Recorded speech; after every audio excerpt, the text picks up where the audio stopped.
If you can stop talking for 10 seconds, that would be fantastic. You want to hit the start timer on there? You want to hit? You want to start podcasting, genius?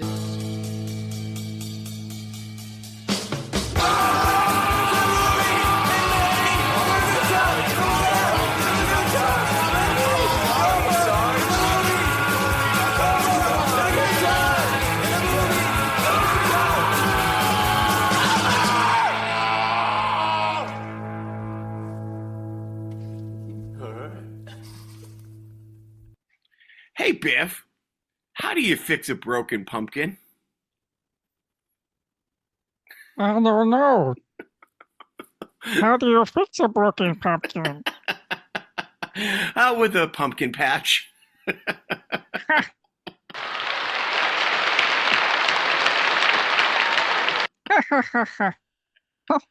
Is there another joke? There is. Hey, Biff, why should you never buy anything with Velcro? Why can't you buy anything with Velcro? It's a total ripoff.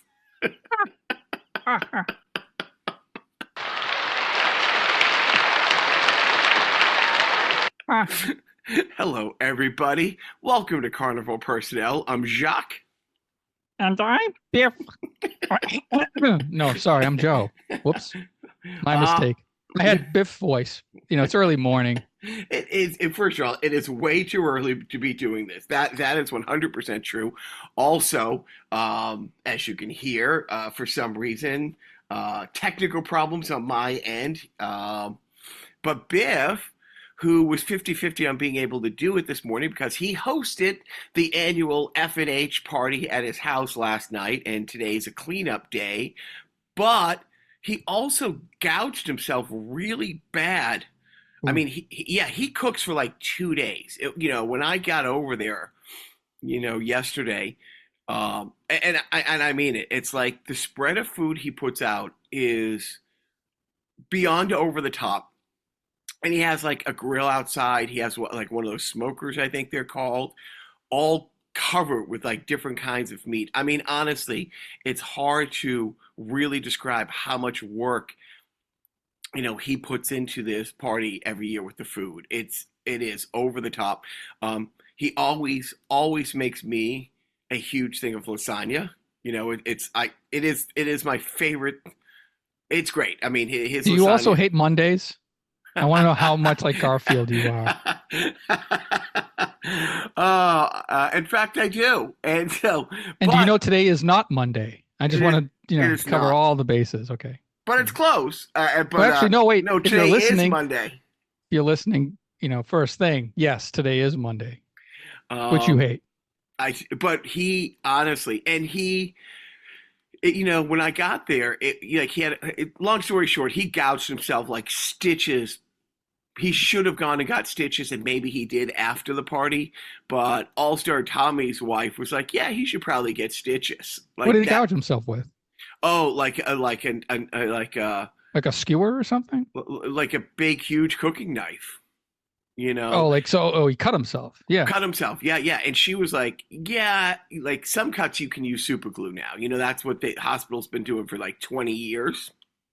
Which, it's funny because if I shave, I got all these bumps on my face because that's, 20 years ago. Like there's places that you got to be careful because there's stitches, you know what I mean? And it cuts easier when it should. But also there's these bumps all over where they just push the skin together, put a little super glue in, you missed a shift, and then you got right back out on the ice.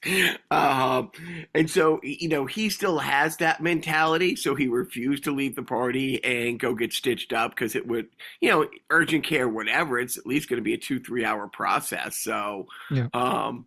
So I got there at 1:45, left at 6, and there was still like 10 people there, you know what I mean? And he's like, yeah, maybe I'll go later. I'll go a little later.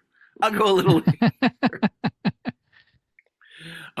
it was the annual party. So he's either, and because I'm a self-absorbed, piece of crap, person. I forgot to check. Like I did. Like all night, I'm like, oh, I gotta check in. And then I'm like, oh crap, oh, it's 11. He might not be up. So I didn't want to, text, that late and have his phone buzz or call. But Well, considering he's losing blood by the hour, he might it was not be up. Now, let me tell you the upside to that. Two things. It could have been worse. It could have been me. But secondly, I absolutely adore Biff's son, and it was nice to see they're at the point of their relationship where his son is at old enough to chastise his father for not being more careful with basically it was like, so what happened? What? And it's like, oh, so it was preventable. To see his son, kind of chastise dad. It was it was nice. It was nice that they're, at that point, and his kid is just, he's always just been the best. The hunter has become the hunted. Indeed, it has. The pupil has become the master. It was great to watch him grab the pebble out of Biff's hand. Yeah. So that was pretty great. Anything fun and exciting happening in your world back there and the distant past or the future? You're 3 hours ahead. So right. How's the future? And again, per usual, we just go to jump into these things with no framing whatsoever. None. So Jacques is in LA. I'm in Boston still because, what am I going to do? Where am I going? It's not like I have money. I got bills to pay. I got DVD purchases to pay off. Get into that a little later. Yes. So, what am I doing? Not, a whole lot. I am actually digitizing all those DVDs that I purchased. Get into that a little later. And I'm also gearing up for next week's my birthday week. So, that's exciting. Not really, but it's exciting for my wife and I because we're spending a few days in the middle of the week in New York City. City? Yeah. And we're going to see 3 Broadway shows, all musicals. Yes. One of which is Back to the Future. So that'll be nice. So jealous. And then the other 2 one is called Suffs. It's about the suffragette movement. And the other one is called Hades Town. Not 80s Town, which would have been really awesome. Yes. Which is basically my house. So 80s Town is my room. But Hades Town, which is another musical, and it will be good. But I chose to book a hotel, kind of in the middle of the week, basically around my birthday, which is Wednesday, that Wednesday, and we were going to take a train down there, but apparently it costs more to take the Acela from Boston to New York during the business week than it would be on the weekends. And that was a little more cost prohibitive than for us. So we're driving in. Yeah, driving in. And we have a 3:00 check-in. So it's one of those, we're going to be driving in Manhattan at midday-ish, mid-afternoon. And it's going to suck. It's going to be traffic. I reserved a spot to park our car, which was, a fraction of the price if we were to travel in, but it's 4 times the aggravation. So, vacation. It won't be that bad, especially it's not that bad when you are prepared for it to be that bad. Yeah, right. Like if I know what's coming, it's like, okay, just be prepared to sit in a car for 2 hours. And not move very much. The thing is, but when you're leaving, the first 75-80% of it, there will be no traffic because it's after Boston traffic. And then but look, my family talks about moving back to LA all the time. And I really hope it happens. And I hope it happens sooner than later. Maybe because I want it to, maybe because fate steps in and I have no other option. No, but I've talked to, my oldest son about it because he romanticizes out here, like you do when you have an amazing childhood. But I'm like, there can be no complaining about the traffic. We're all talking about how great it is out here and how we want to move out here. That said, we cannot complain about the traffic because It is what it is. it's horrible, and it is what right exactly. It's like, if I take my little guy to Universal, so we're recording this early Sunday morning. If we were going to Universal today, it would take about 25 minutes to get there. We're going tomorrow, and it will take about an hour, to go Yeah. the same 12 miles, about 15 miles, maybe it's about 15 miles door to door from. So what you're saying is we need another COVID to thin out the Oh, traffic. yes. Oh, Another those were the lockdown, days. please. Maybe not COVID. Just how about like every 5 years we mandate a lockdown for 6 months? Oh, that'd Just be kind of great. reset the psyche a little bit. Anyway, and then but prior to our New York venture, and it's just going to be my wife and I. My older kids are going to be on their own. You know what? They know how to work the microwave. They know what the numbers 911 mean. They're all set. But that Sunday, next Sunday, is our annual trek to Retro World Expo in Hartford, Connecticut. Yes, that's right. More money to be spent. Not so much as last year, but still, I've learned. I think I've maximized the amount of crap I can buy for retro games, and that I really want to buy for retro games. Like, unless there's like a Commodore 64 for $50 or something, I think I have pretty much everything I really want.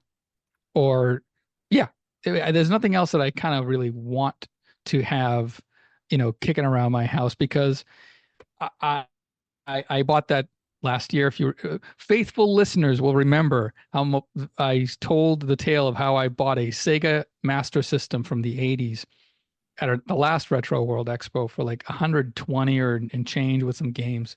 It was an okay deal. Of course, I got all the way back home and realized that I left the power adapter at the venue. So then I had to buy another power adapter for like $40 because I had to get the original power adapter, and I think I overpaid for that too because I'm a fool. But since then, I've played the Sega Master System 10 times. And one of those times was when you were here with my nephew and their kids. We had like a kind of like a graduation party for my younger son, and our family came over. They had little kids, and they spent hours up in the new museum, playing Sega Master System. I think not Sega Master System specifically, but I think they played the Master System once. But they were really into Paperboy for the Nintendo, which was odd.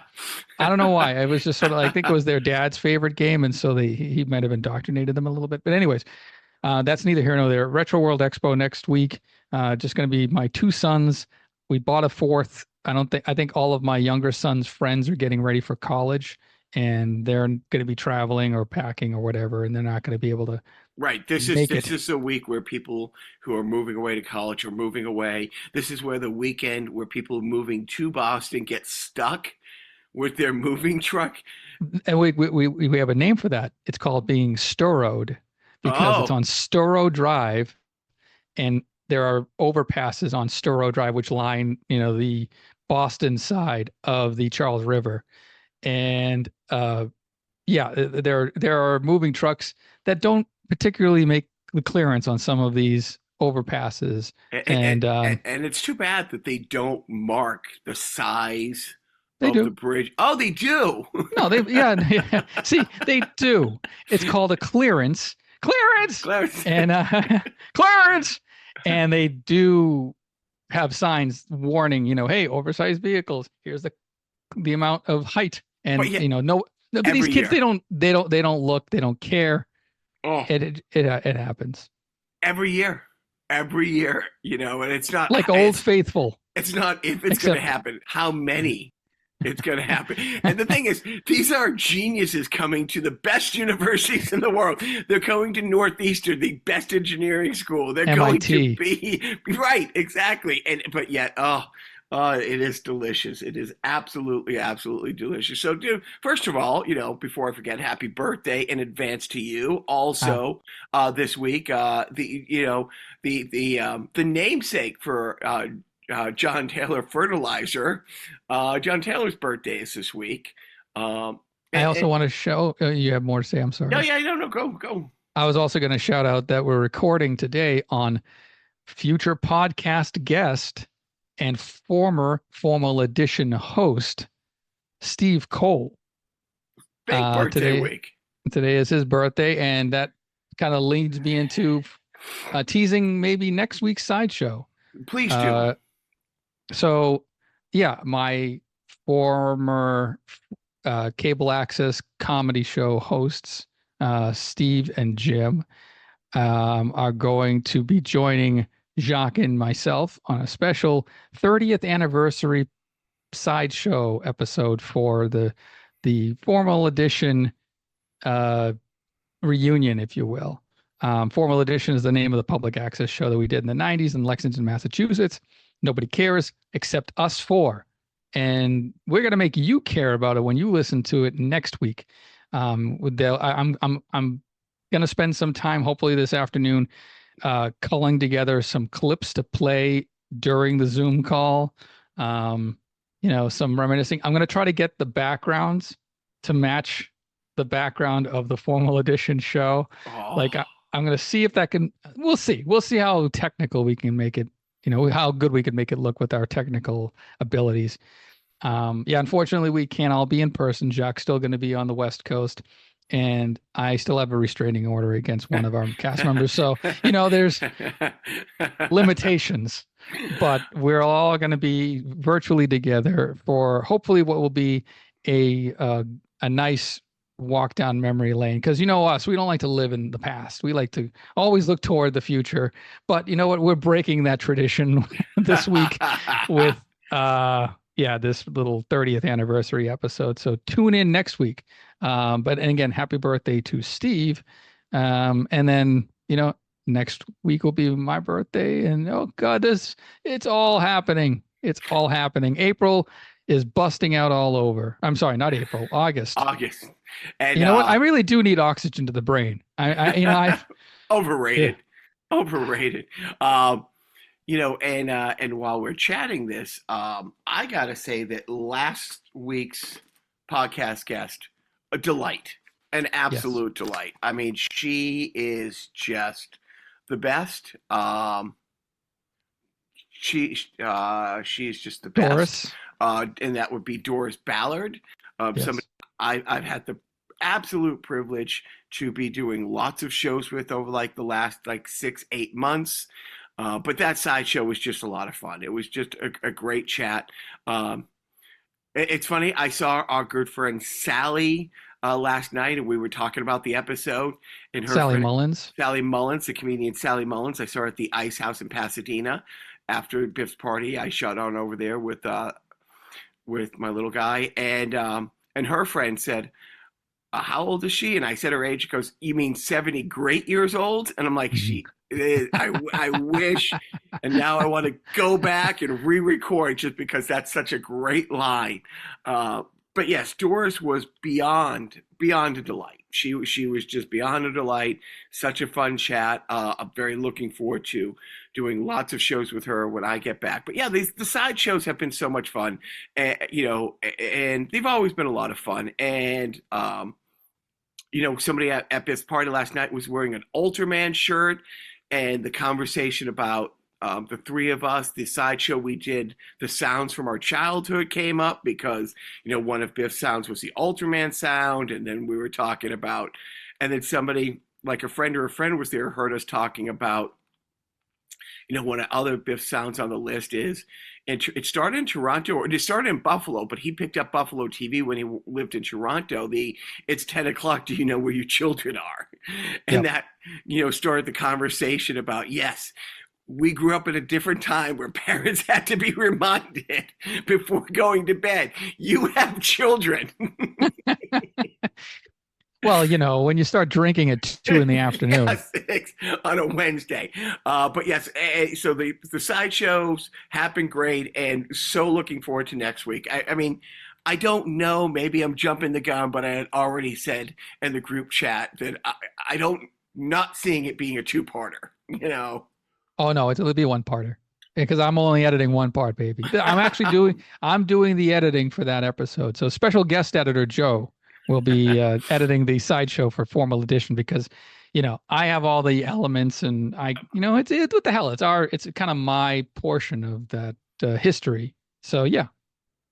So I am out, yeah, and dude, I am so giddy because first of all, the best part of this podcast is honestly when we started this coming over and having an excuse to hang out. Like, when you're our age, you don't just say, "Oh, I'm just going to drive over to my friend's house for 5 hours on a Sunday and hang out."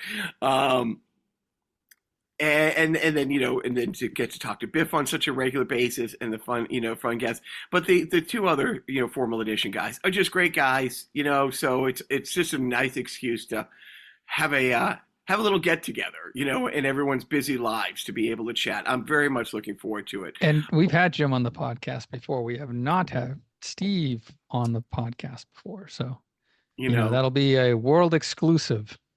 Will Steve get his own jingle like this one? Oh, now I got to work on a jingle. Golly gee, you know what? I don't have enough hours in the day. I got a lot of DVDs to burn or copy. Get into that a little later. Okay, you know what? We'll do the comedy stuff and then we'll get into it. So I'm out in LA. It's pretty much a regular summer thing as I come out here for a couple weeks or a couple months, depending on the scheduling. I believe next year I will be out here the entire summer. As we've talked so many times, comedy completely dies in New England in the summer. And I was a little apprehensive about cooling off. Like, I had so many great bookings and since the beginning of the year, but, February, March, April, getting 4 or 5 and then, March, May, June, 6, 7 real shows, like real booked shows. And I'm like, oh, if I'm going to go, there's so many people who do this, if I turn down so many things and I don't want to, miss out on some opportunities and then come to find out, as soon as school's out, for the next 2 months, there's some good shows. There's some great shows here and there, but, more often than not, it was the 60 people room had 6 people, in the rooms. And out here, it is. There's like 4 or 5.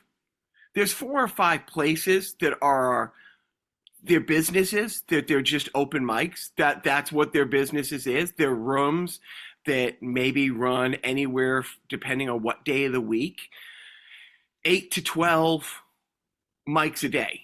And you book online, and some of them are, I don't want to say in sketchy places, but you're like, it looks like you're walking into like an office space, like where people like 4-wall office spaces, and this office might be this, and this office might be that, and this office has a little stage, a mic, and 12 chairs set up. You know what I mean? And it's great. It's and they book on the hour. They're not like in stone rules that it's like you can't leave, but they're like, hey, it's an hour. Be here when it starts, stay till the end. It's really about 55 minutes, but say an hour, because he book on the hour. There's a couple, but then again, like every place else, there's places that do a weekly mic or a bi-weekly mic or monthly mic. So any day of the week, you can get out and, if you have a real job or you have kids or something like that, you can hit 2 or 3 mics at night if you time it right, because they're a mile apart. You know what I mean? But on a day like today, like a Saturday or Sunday, I'll probably do 3 today, 3 or 4 today, and only because I got my kid with me and I don't want to like completely abandon him. Here's your Roblox. So 3 or 4 is a light day? Well, for a Sunday, because like if I was out here by myself, I would have done like 7 or 8. Huh. And some of them are like the one I'm going to do this morning is it's a 15-minute mic. So there's only 4 people booked for it. So, there's only 3, 4 people in the room, but you get to work on longer sets or you know what I mean. You can so it's great. I mean, it is. It's so far it's everything I've hoped. I set a goal. I set a goal for myself of doing 30 mics, 30 mics in 15 days.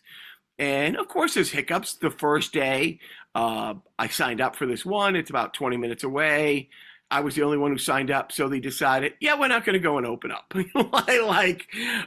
So that cost me 3 hours. You know what I mean? Because I could have gone somewhere else and done it. So that was day one. So that was kind of an auspicious start. A couple of them have been one of them was just the host. It was just me and the host. And he's like, hey, dude, I'm all for this. I'm like, dude, if you can't do comedy in front of one person, you can't do it in front of 100. And it is. It's harder to do it in front of one person. But it's a host, and it's his job to laugh at your stuff. So, but it was fun, which led to the hands down the most interesting show I've ever been a part of. And if you follow on the socials, this guy thought where can we follow you on the socials? Is it Carnival Personnel Podcast on Instagram? It is Carnival Personnel Podcast there. Carnival Personnel Podcast on Facebook, or my name on Facebook. Jacques Funny on the TikTok, and I think Carnival Personnel or Carnival Podcast on Twitter. Yep. Anyways, I think it was like a 40-second clip. I got invited to do comedy at a barbershop in El Segundo, Inglewood, which is, I was the only person who looked like me and Joe. It was a black barbershop, and it was awesome, and it was interesting. I'm trying to say this, I've just never been a pot guy. It's not my thing, but there's no different than doing it in a bar where everybody's drinking. But this was somewhere where everybody was smoking, like cartoon, comically huge blunts from start to finish. And it's a tiny room. It's literally, it's in your living room, and there was anywhere from like 12 to 15 up to 20 people packed in that little room. Nice backdrop, little stage. The host, Dwight the Barber, or Dwight the Barber on the different socials. Barbershop Comedy Live, because as I got there and found out, they do it live on Facebook. So that was great, but it was so much fun. But it is the one place where when I first got there, I didn't know where it was. I wanted to make sure I was going to the right place. Got there a little early. There was 3 or 4 people hanging out, and I'm like, oh, Malcolm Hall gave me the heads up on this. He's like, oh, Malcolm's great, blah, blah, blah, sign the list. Super nice, super welcoming. And there was 3 or 4 people, smoking and, a couple beers going. Having a good time is what I call it. Having a great time. But it's the one place where the little guy, I'm like, maybe you can sit in the truck right here, And I kept having to go outside because I can't deal with any kind of smoke too much. Yeah, it's still obnoxious. Yeah. And I grabbed a beer just so people would stop politely asking if I wanted to share, in their reefer madness.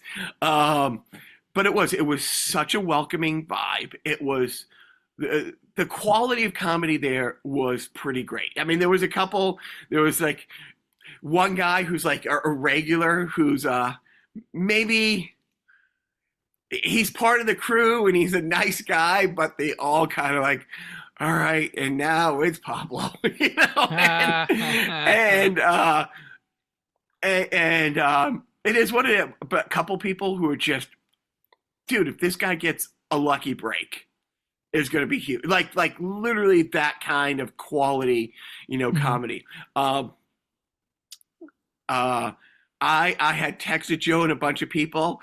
I'm like, look, Joe knows this, but a couple of people, I'm like, look up Tom Hanks on Black Jeopardy. That's how I expect this night to go. You know what I'd like to see? There's like a lot of like, and this, whatever, it is what it is. There's a lot of like the genre of black guys reacting to white people stuff.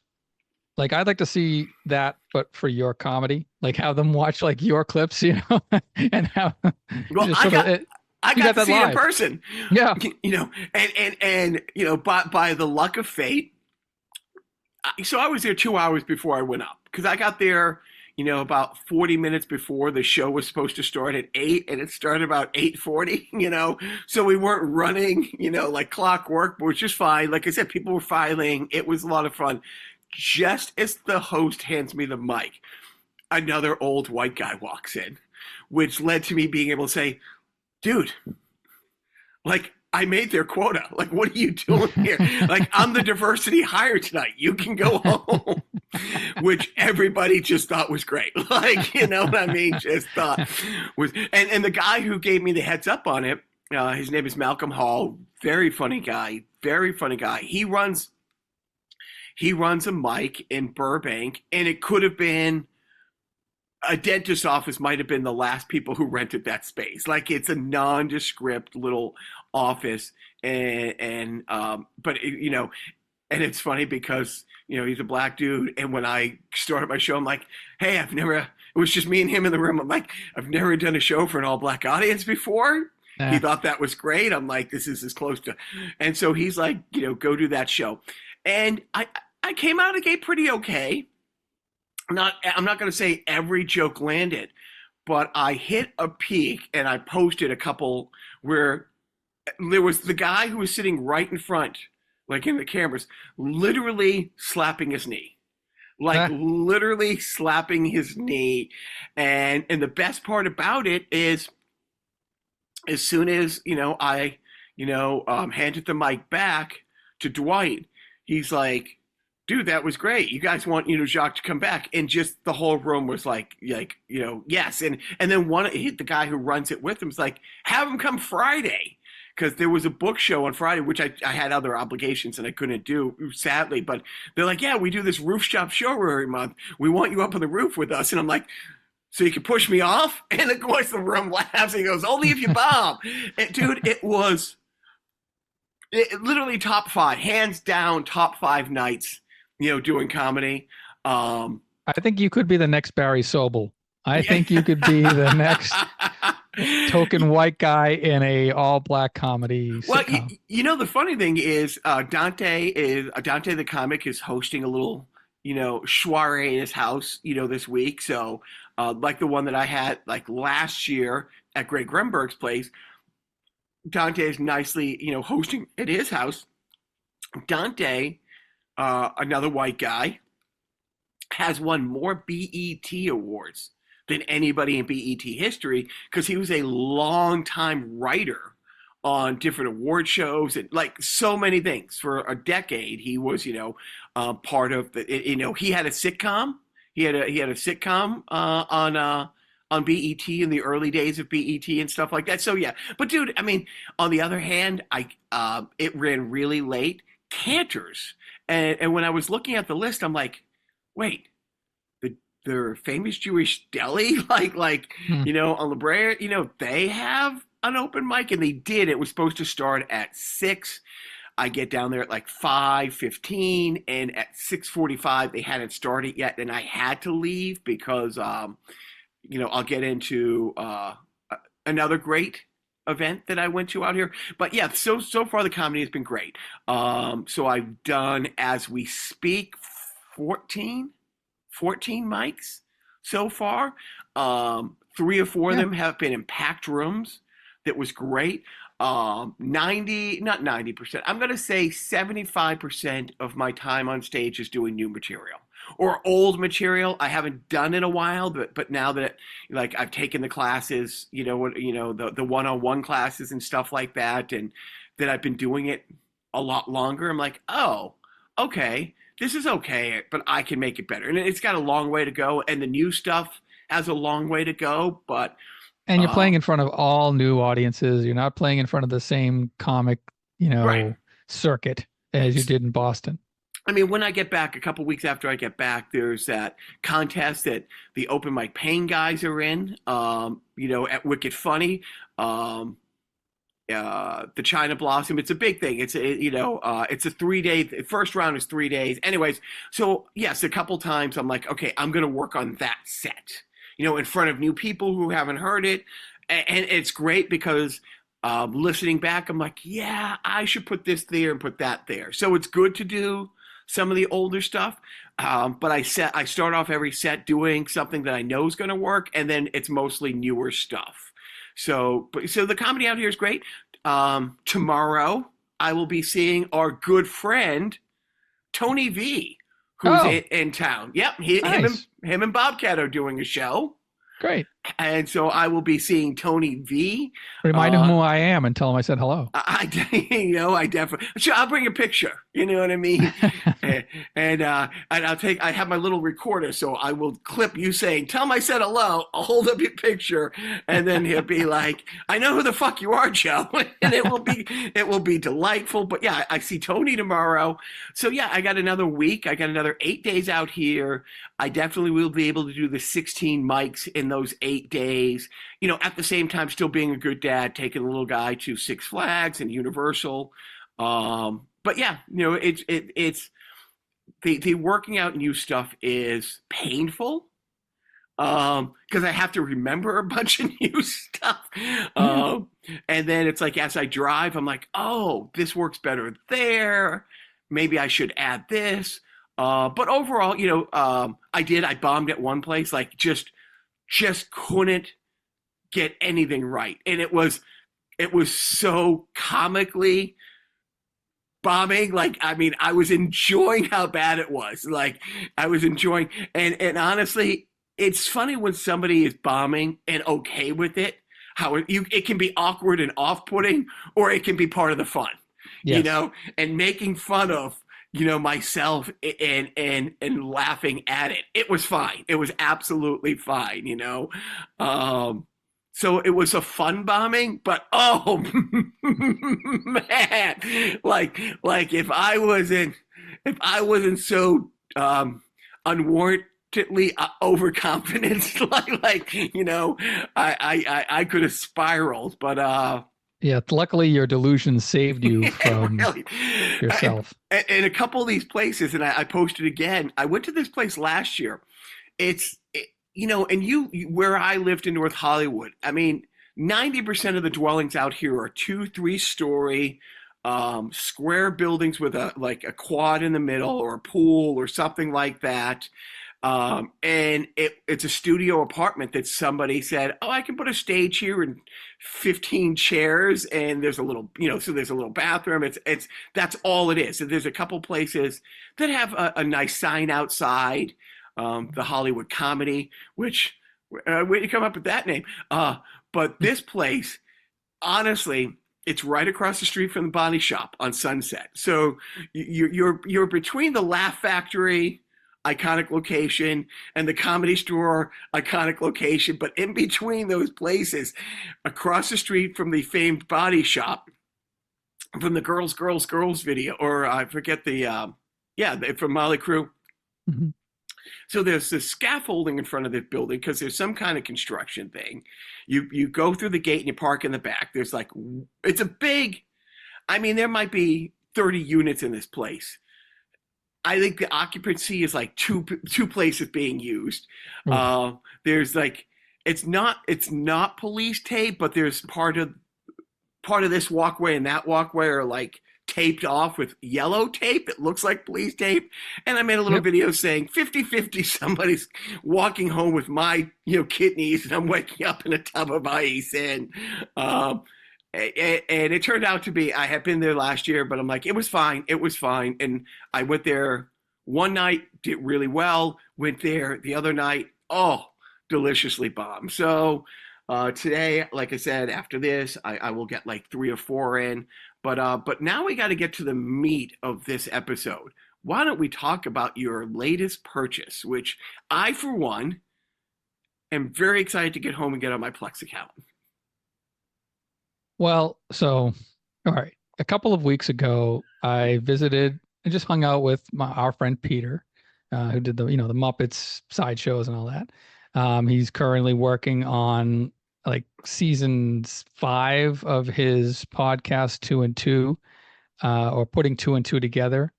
It's a soap opera drama, but it's very well done. It's solely written by Peter Cosmas Sophronis.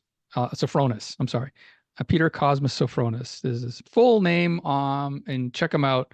Putting 2 and 2 together. Now that said, we were at his apartment. He was showing me how he rearranged some stuff. I was like, oh yeah, cool.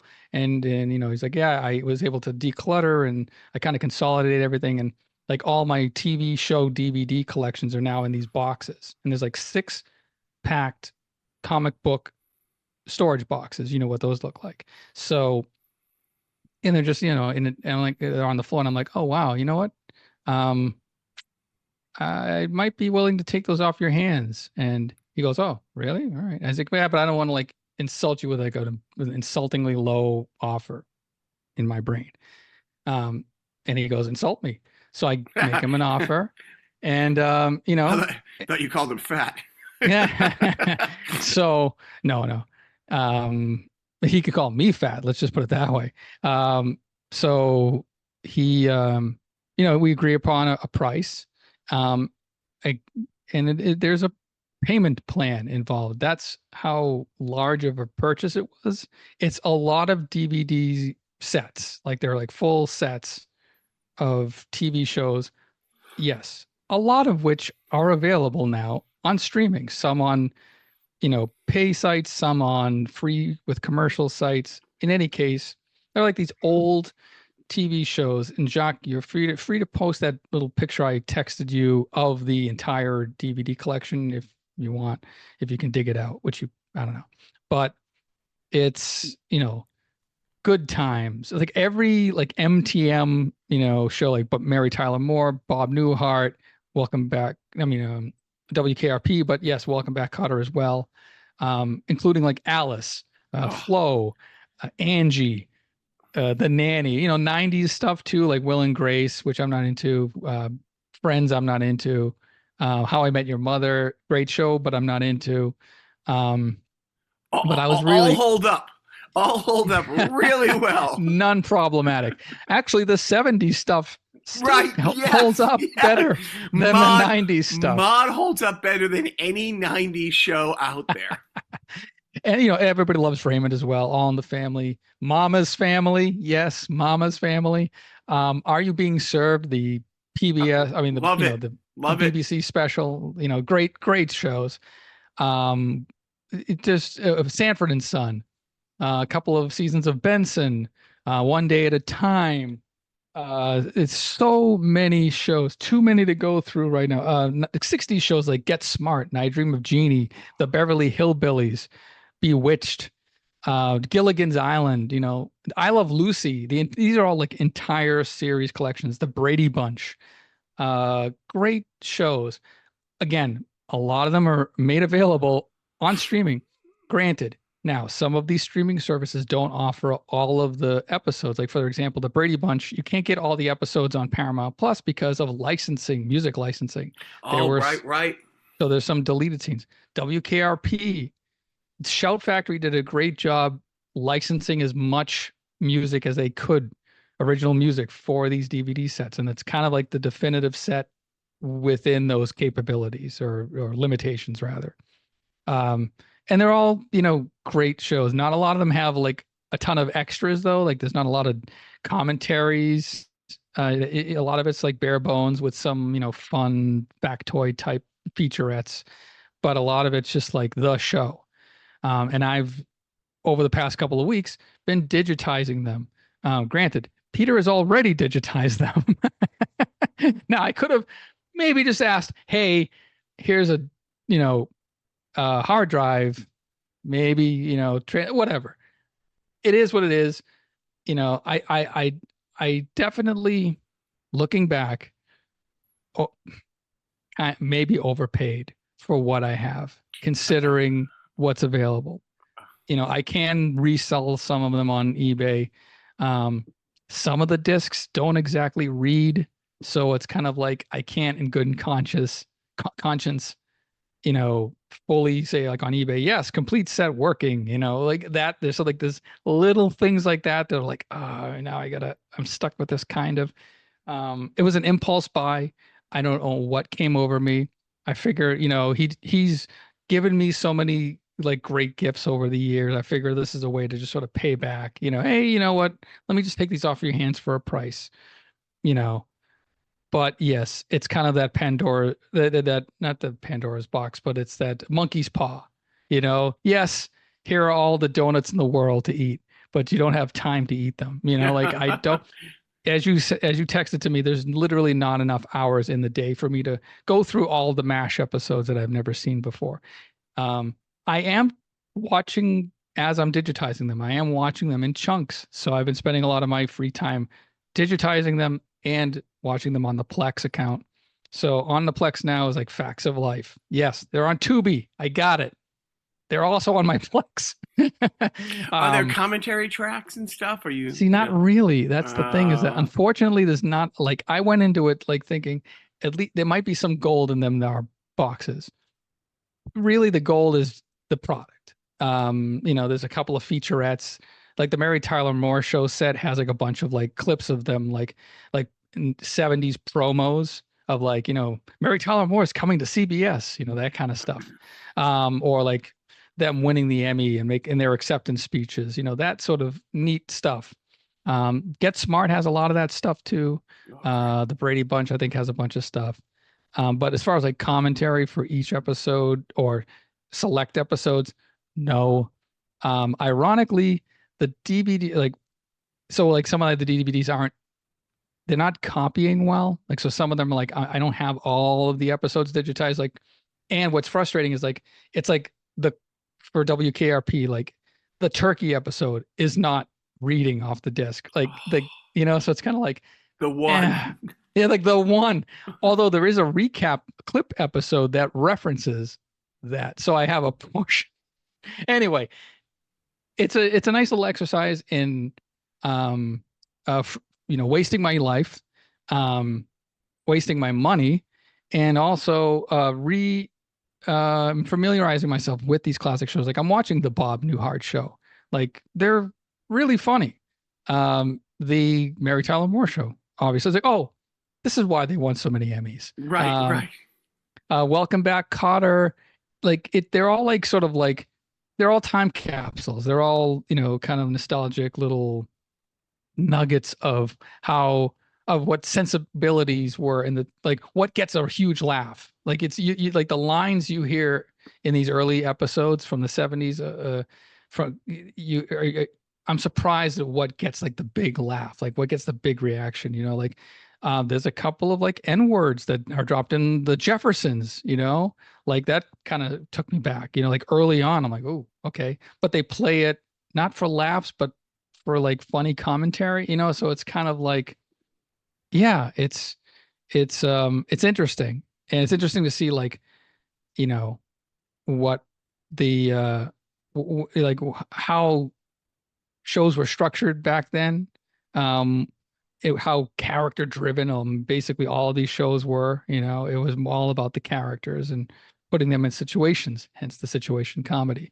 There was a lot of like multiple story arcs, or multi-episode arcs.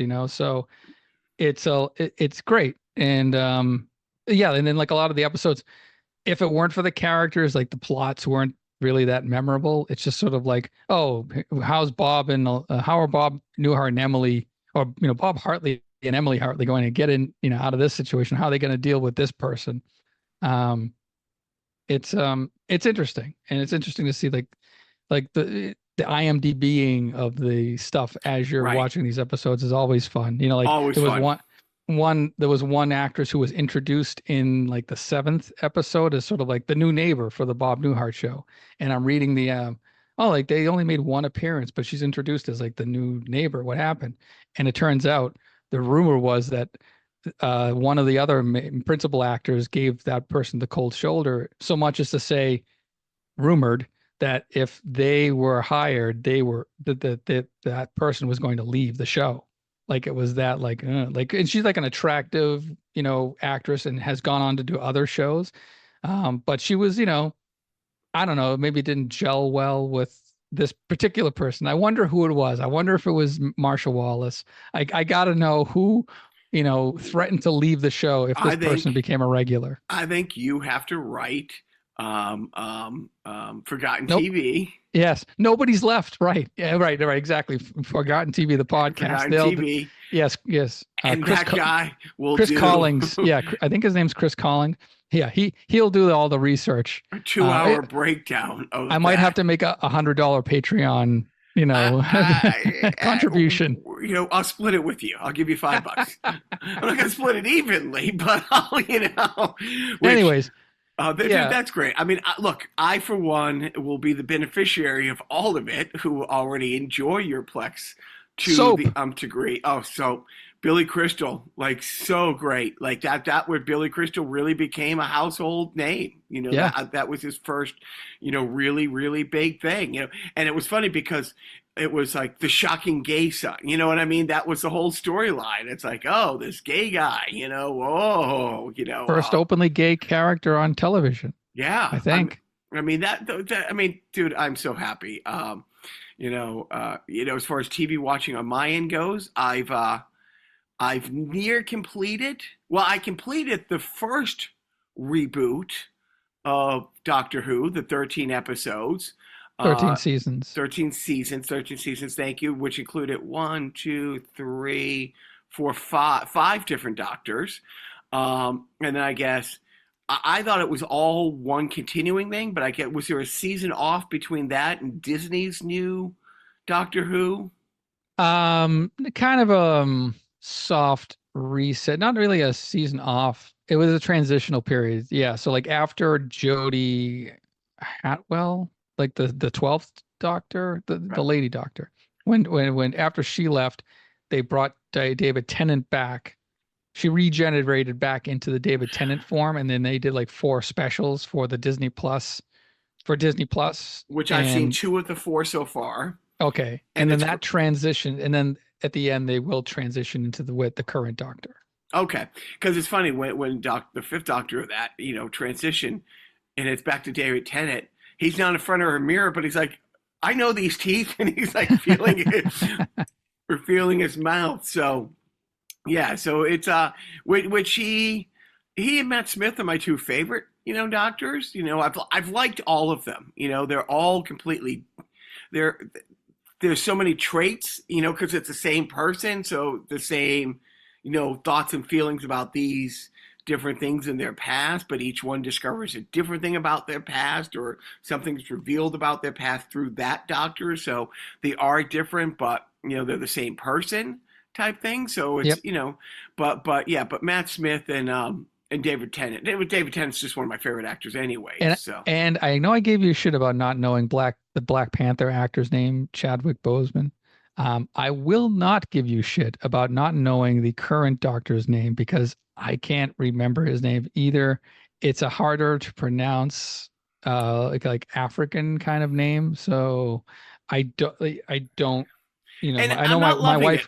I'm gonna watch it. I think that I'm maybe 2/3 the way through it. But it's just it's the tonality, if I'm saying it right, is a little bit different. But it's fine. I don't love it, but I'm not like I'm done with this. Nkuti Gatwa is the actor's name. And the current Doctor. And I will say, can sing and dance amazingly well, because they've made a couple musical episodes to kind of showcase. Yeah. I mean, I get it, but so it has a different vibe. I like the new companion, Ruby. Yeah.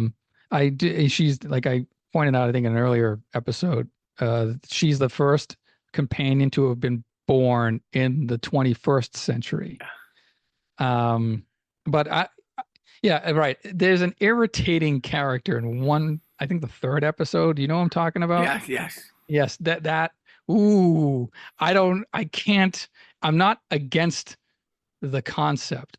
I'm against I don't know. It's just not my bag, baby. Like the performance, the delivery, like it's a super hyped up version of a gay Disney villain, you Right, know. right. Yes, I- yes. it's like it's to the nth degree, and it's just like it's played a little too hard for me, and I'm like it takes me out of the whole universe. It's like, okay, now they're just putting on a production with Doctor Who dressing. Like they're putting on something completely different with a Doctor Who, motif.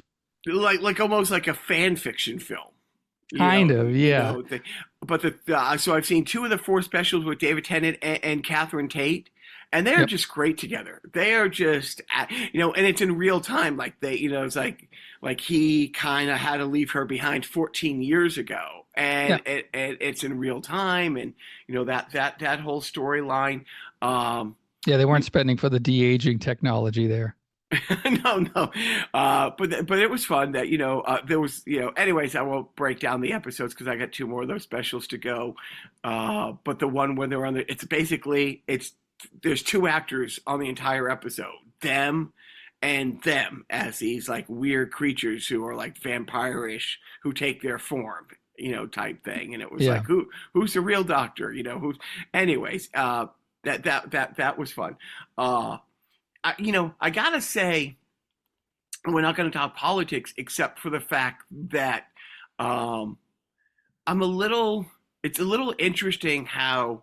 So I've done a few shows with people who don't look like you and I, and seems to be the men aren't as in love with Kamala Harris as everyone else, and I don't know why that is. I don't know if it's just these guys, and Are you it's saying kind of black men are less a attract? a couple of the comics that I've done shows with are playing the well, she's not black enough card, Oh, which is okay. a little uncomfortable for me to be in the room with. It's like, Well, because because she's part like AAPI or whatever, right? Like she's part South Asian or whatever. right, Yeah. right, and and so that's interesting. But by all accounts, she's doing great, and I'm still like dreading November like nobody's business. But I will say, overall, I have not seen.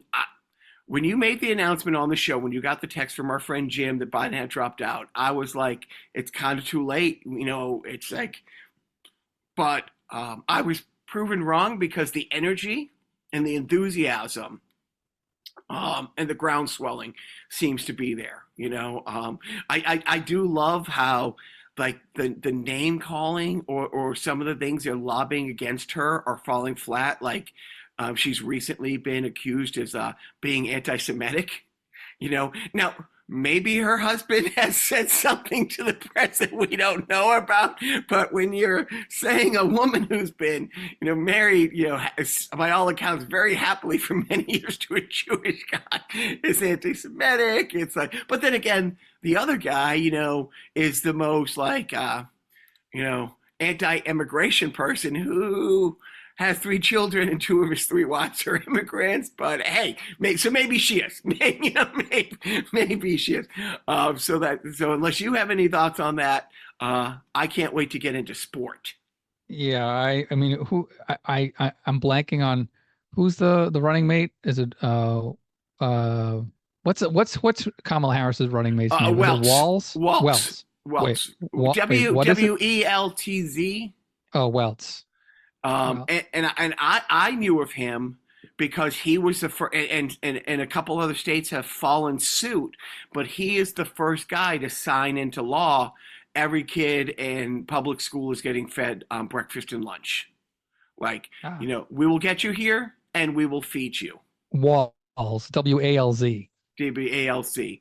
Um, Walls. Yeah. you know, WALZ. and he seems by all accounts, so he's a year older than she is, and I think the funniest thing I've heard him say, I've seen the clip a few times. You're only a year older. You're a year apart, but you look so much older. And he goes, she didn't teach high school history for 10 years. Yeah, and also we should note that Steve Martin has officially turned down playing him on Saturday Night Live because he said, "quote I don't do impressions." Oh, interesting. But who knows? Maybe that's a fake out. Maybe we'll see. But you know what? Honestly, Yeah, maybe. How about this? How about somebody from the actual Saturday Night Live cast play So somebody I'll political? I'll circle back to Biff's party, and again, it's great. I made my our friend Woody, who's been on the podcast. He's kind of not been in that circle for a while, and I kind of said, "You're going to this party," and he went. It was great to see. But I did get into a discussion with our friend Al, somebody else we've had on the podcast, his wife, and she's like, she really likes Saturday Night Live, and she's like, I always feel bad for those cast members. It's like, oh, great, Maya Rudolph is going to play Kamala Harris, which Maya Rudolph's great, but all these people. And again, my cousin who's going into his third year, which is amazing. He's going to be part of the 50th year, as a writer. But absolutely every cast. So, usually the second or third year is when somebody who's a writer actor starts to kind of get a few roles, can write themselves in, all that stuff. But this is the 50th year. So everybody who's ever hosted wants to come back. Every cast member wants to come back. Every celebrity who's done, like Matt Damon playing Brett Kavanaugh, you know what I mean? So all these guys and gals who are on the cast or on the writing staff hoping to be writer actors as well, I mean, are the Please Do Not Destroy or Please Do Not Break guys, like, are the Lonely Island guys going to come destroy. back? Please Don't Destroy. Are the Lonely Island guys going to come back this season? Because it's the 50th year. So, but that was interesting to have that conversation at the party. And again, it was great to, All-Star Tommy's mom was there who, it was a delight. And she's like, oh, you're Jacques, because she has heard stories for the years, but she was great. It was great. But anyways, that's it for me, except I'm going to sneeze. Exclusive. Yeah, you got anything for gaming before we move on to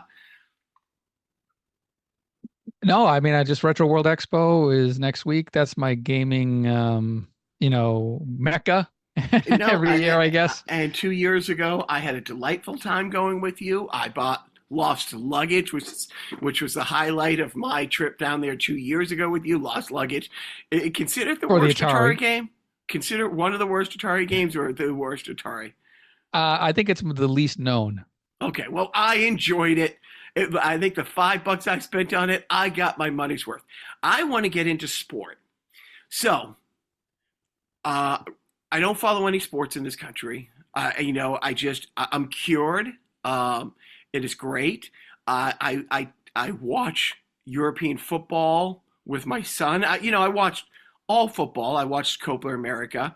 If I wasn't going to go leave in a few minutes to go do this 15-minute mic at the Hollywood Comedy, I would be watching Man City because the Premier League started this week. But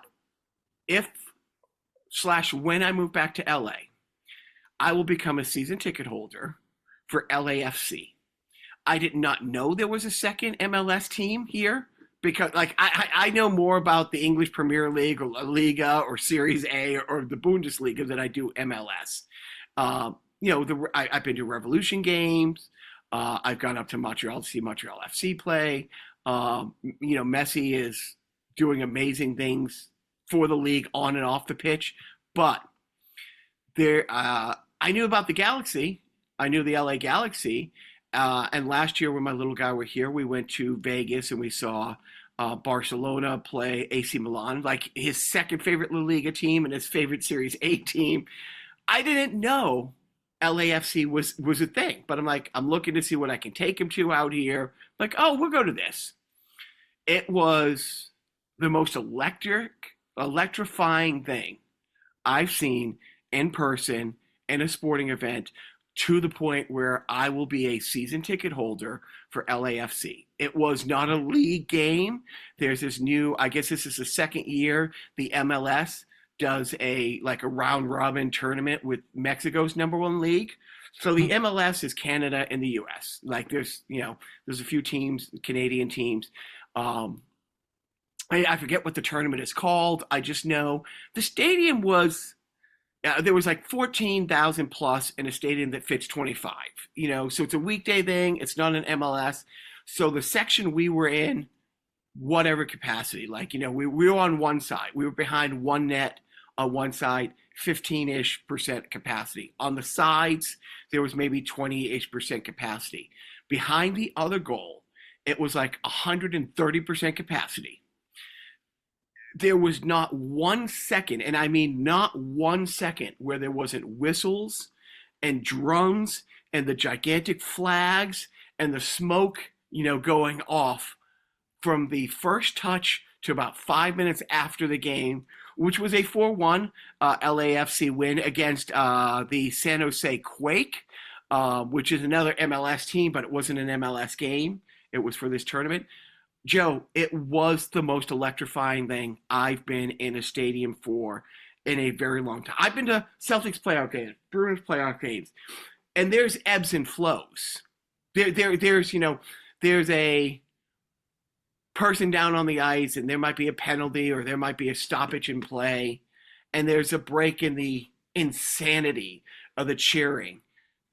None here, none whatsoever. I mean, there wasn't a second where it wasn't going off, where the flags weren't waving, and I'll say this, it was great to see, some California state flags, lots of course, LAFC different flags, gigantic pride flag. Like the whole time this thing was flying, in our section, there was these two, heavyset, Mexican guys sitting in front of me, like, 2 seats over, a 3-year-old next to them, and mom next to them holding like a 3-week-old baby. It was their first game there. And hold on, I'm gonna sneeze again. And one guy sitting in front of her. Well, it turns out like the guy sitting in front of her's an uncle, and these guys, and it was great to see one of the guys holding a beer. He gets out a thermos, and I mistakenly thought, oh, he's going to put a shot into his beer. No, he takes out a little bottle, puts it between his knees, and starts making the baby formula. And it was just great, And then the mom, like, and at one point, like Tristan my little guy didn't think he knew any of the players on this team, and then he goes, oh, they just got so and so, and he mentioned. I don't know what's making me sneeze. You have a mute button, I do have a mute button. Thank you. Anyways, so he so my little guy mentions, and the guy turns around and goes, "Oh yeah, we just got him from AC Milan," and my little guy goes, "Yeah, it sucks," and everyone's like thinking he's shitting on the player, and I explain, it's like, AC Milan's his favorite team. So your gain is his loss. He was bummed that AC Milan couldn't hold on to him. And they're like, oh, okay. So, but then they were delighted. He knew all about the guy. And dude, there was a couple goals scored right in front of us. Like where we were sitting, we were like, the upper tier. Yeah. But it's a 25,000 seat stadium. So it's an upper tier, but it's not like being at Kibitsky in Chicago. You're right. So you're right over the post. It was great, but incredible. The electrifying. So tickets were $72, and as I'm pulling in, they wanted $60 for parking. I'm like, it's right where USC Stadium is, but it was great. It was a great experience. He absolutely loved it. It was to the point where I'm like, I'll go check out a Galaxy game, but this vibe, you know what I mean? This vibe was special, and it was great, and I loved it, and it was awesome. So, fantastic. Any closing thoughts before we get out of here? I would like to say that I do miss our get-togethers where we're watching old TV shows, but don't worry, I'm doing the work. I'm loading up the Plex. You don't have to bounce around to all these other platforms or talking to your Apple TV and say, find me the third episode from season 3 of Welcome Back, Kotter, because baby, boom, it's on my Plex right there. Crap. I might have to actually like divvy it up so that it's just like one section of just sitcoms and then like and the rest for TV shows, because right now it's just TV shows and you kind of thumb through it all. So Chronicles from 1986 are mixed in with Simpsons and Welcome Back, Cotters, and and whatnots. So it's a little all over the place, but it's all there.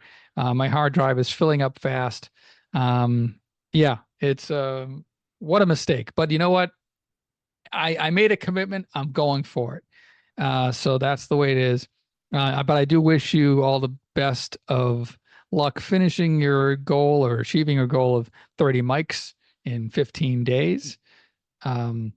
Which I'm posting after each one. I post it, like how almost each mic goes and what number it is. So there's a counter. So every day on Instagram, I'm putting up there, what my progress is and being honest about having bombed and stuff. So Yeah, you take the good and you take the bad. The barbershop thing, and then you have.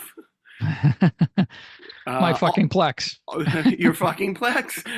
But yeah, no, it like the barbershop thing was surreal and awesome. And to be asked to come back, to be offered a book show instantly, it was like, oh, this is it's funny. I did because a couple guys were talking their dads before I went up. I'm like, oh, I'll throw my dad thing in. And it starts off, you want to hear a fun story about my dad? My dad got up and left when I was 6, blah, blah, blah. And somebody's like, you black. I'm like, and it was like, and then the guy in front of me, that just started him.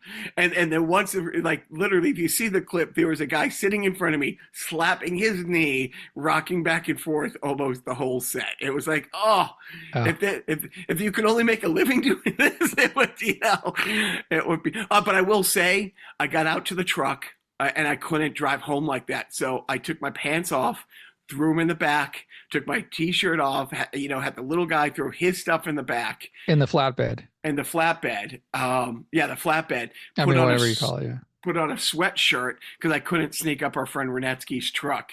And then when I got home, nuded up outside, like parked, like it's gated park. I said, you got to go right in the shower. I put everything right in the wash. As soon as he got out, I got in. And then in the morning, I'm like, let me just double check. I left my sneakers outside. I'm like, no, the sneakers are going in. I rewashed everything this time, including the sneakers. And I will be doing that again on Wednesday, but I have more of a heads up on it. So, man, you need like a mobile decontamination thing, that you can just throw in the back and, tent up and hose down. I got all our old COVID stuff. Hey, but as a parenting tip or kudos, your youngest starts college this week, I think. This week or next week before our next show? I think the week of our following show. Yeah, so it's like the first week of September. The first week after Labor Day. Okay, because my kids start school next week. So. Yeah. So it's back to school time. Yeah. We get home on Tuesday. He goes to school on Wednesday. So. Oh, fun! Yay! So do you got a parenting tip before I let you go? You know what? I think I put it in your luggage before you left, so you might have it there. I snuck it in.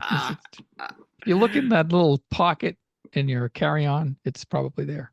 So my parenting tip is expose him to absolutely everything. So he's gone to all these shows, he has seen everything, and it's funny because we grew up, because you and I are not pot guys, like, and we grew up in the Just Say No era. At the same time, the people writing the Just Say No commercials were probably drunk at lunch. You know what I mean?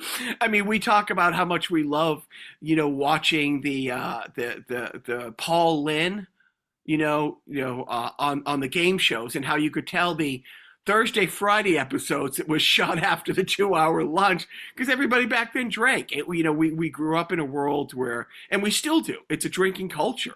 Yeah. Where every football game, it's car commercials and beer commercials and car commercials and beer commercials. This is just a different. Cars and beer just go together like peanut butter and jelly. Thank you. And concussions from football. So the thing is, my parenting tip is like, yeah, take him, bring him everywhere. Like, you know what I mean? Yeah, this is how it is. This is what the real world looks like. Yes. Strip clubs, you name it. Just take him everywhere. No. No, yes. Well, no, I don't go to strip clubs, but right across the street, like I'm not like shielding his eyes going into that like thing. It's like, don't look to your left where there's a gigantic block long strip club that says like live dudes, girls, girls, girls, and it's silhouettes of all the way down like the building. You know what I mean? It's like this is what it is. You know, we're going to go to Vegas this week. We're driving to Vegas, a 4 or 5 hour drive to Vegas. We will probably be in Vegas 2 hours, mostly to take him to the Rubik's Cube store. And going to rent a car because Renetsky's truck, which is a monster truck, which is awesome. I think it's 4 miles to the gallon. Right. So I will be renting, probably a Prius, from the place like down the street, and we will shoot there and back. And once we get to Vegas, I won't be like, okay, duck down so you don't see everything. Yeah. So that's my parenting tip, and I'll leave you with your final thoughts. Well, thank you very much, Jacques. It's been another wonderful episode of Carnival Personnel. Thank you all for listening. Summer's winding down. We're in the dog days. I'm looking forward again next week to our 30th anniversary reunion special with our former cast members of Formal Edition. Maybe a special guest cameo from a certain Jimmy Fowley. I don't know. We can get him to record something. No mute button for you. Sorry. I suck. Nobody cares. Everybody loves hearing the sneezes. It's good. It reminds them of COVID and the lockdown era. But yeah, no, that'll be fun.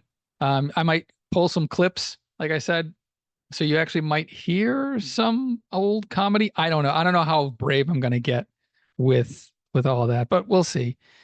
And yeah, it will be a lot of fun. Jacques going to get some antihistamines on the way to his next thing. Maybe he's allergic to funny. That's what it is. I don't know. He's not allergic to funny. Joke. Because we weren't funny at all this episode, so he can't be allergic to that. But I kid because I love. Yeah. And Biff hopefully will be on next week. I hope he'll have all of his appendages intact. Lord willing, Batman willing, as you say.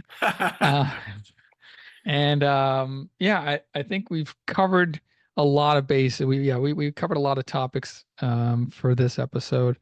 And you got to go. You got to hard out. They're telling me you have to leave. They're telling me you left, and he's gone. And I don't know where he went. I'm all alone. And now I don't know how to shut this thing down. Where's the off switch to this fucking place? Shit. I don't want to bother him because he's on the road traveling. Now he's going to his comedy gig. Maybe I'll text him. Hey, Jacques, how do you turn off the podcast? Not the pineapple fucking autocorrect podcast. All right. Oh, wait. Oh, no. There he is. He's still there. He broke the illusion by laughing. Anyway. That's enough out of us. So tune in next week, Formal Edition 30th anniversary sideshow. Nobody cares. So Steve's grandmother, if you're, listening, I'm sure you'll learn how to work a podcast by then. But until then, don't forget,